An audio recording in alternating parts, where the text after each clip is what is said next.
ಸಾಹಸ ಸಿಂಹ ನೆಟ್ಟಿ ಬರುವ ಜೋರು ನೋಡು, ದಿಟ್ಟ ವೀರ ಪಡೆಯ ನೋಡು, ದಂಡು ದಾಡಿ ನಡುವೆ ಕೂಡ ಗಂಡು ಗಲಿಯ ಬಿರುಸು ನೋಡು, ದಂಗೆ ಎದ್ದು ದಂಗು ಬಡಿಸು ಬೆಂಕಿ ಚೆಂಡಿನಾಟ ನೋಡು, ರಕ್ತದಲ್ಲಿ ಬೆವರು ಸುರಿಸಿ ಕೋಟೆ ಕಟ್ಟೋ ದೊರೆಯ ನೋಡಯ.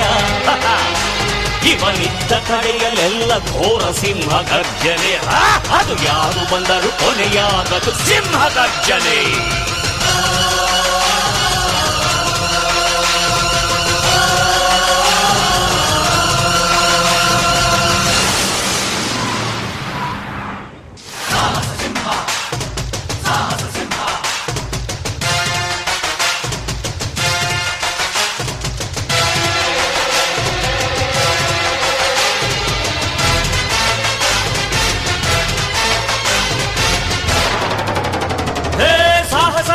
ಸಾಹಸ ಸಿಂಹ ಜಯದ ದಳ